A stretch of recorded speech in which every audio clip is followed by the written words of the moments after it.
Voilà, donc c'est exact, comme vous l'avez dit, c'est à partir de 9h30 qu'on nous a informé qu'un puits de gaz a pris feu au niveau de Ngadiaga. C'était un puits qui était en phase de test. Et nous pensions que l'incendie allait être maîtrisé rapidement, mais nous avons vu que malgré l'intervention des sapeurs-pompiers régionaux, le gaz ne devait pas être éteint par de l'eau. Et ils ont fait un renfort venant de Dakar. Actuellement, toutes les autorités administratives sont là, le gouverneur, le préfet, le sous-préfet et la gendarmerie.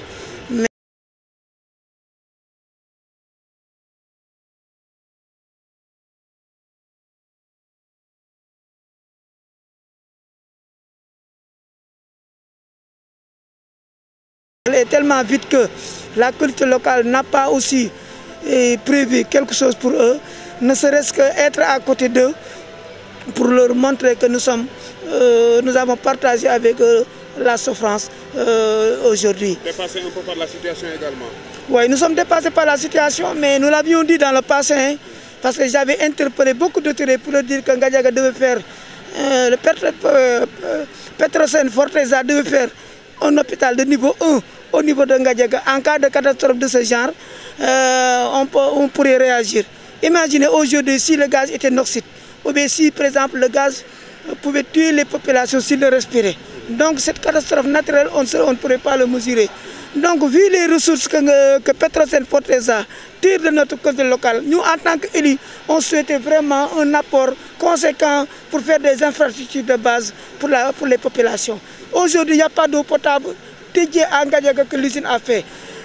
Ne serait-ce qu'un centre de santé bien équipé pour la commune. Et Ngadiaga a tout donné à Petrosen Forteza. Il a donné ses terres, ses fils, il a donné son hospitalité. Mais en retour, on ne recevait que de la poussière et des dangers permanents comme ça. Donc vraiment, je leur dis, au nom de la commune, je leur demande vraiment de patienter. Le maire à côté de vous et le président Macky Sall est déjà informé de la situation. Sous peu de temps, on va trouver des solutions.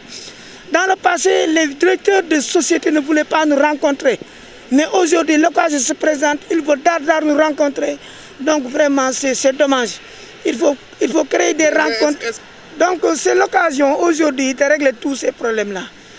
Il y a des terres qui existent. On peut construire d'autres logements là où il n'y a pas de gaz pour permettre les populations de Ngadiaga, de Kéri et de Kernbir qui sont impactées par les puits de gaz d'avoir des logements décents. Je pense que cette coopérative d'habitat, si Petrosen et l'État y participent, on aura un gain de cause. Actuellement, cette question, je ne peux pas la répondre, hein, parce que nous ne sommes pas impliqués ni de point, ni de loin de cette session de cette gaz. Donc vraiment, comment on ne donne pas, on n'a pas d'informations, vraiment. On se rencontre seulement dans les cérémonies religieuses, ils donnent des enveloppes aux populations ou bien des finales de football.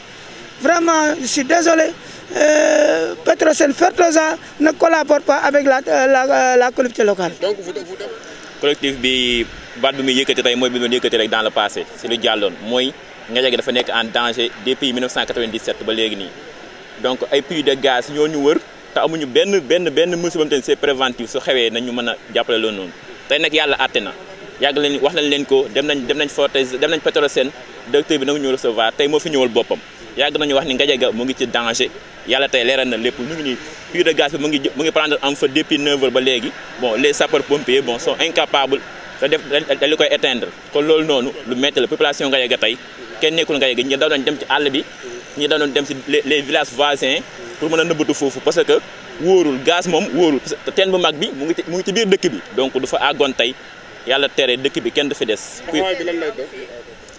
ñaata teen moo fi am man maa ngi dégg nag ñu naan 10 11 12 13 en tout cas plus de 10 teen moo fi am xuma nag ñaata ñoo fonctionnel nag mais en tout cas plus de 10 teen moom moo ngi fi nii dans les champs comme ça se sont interconnectés par des tuyaux souterrains pour gaz bi dem foofu noonu.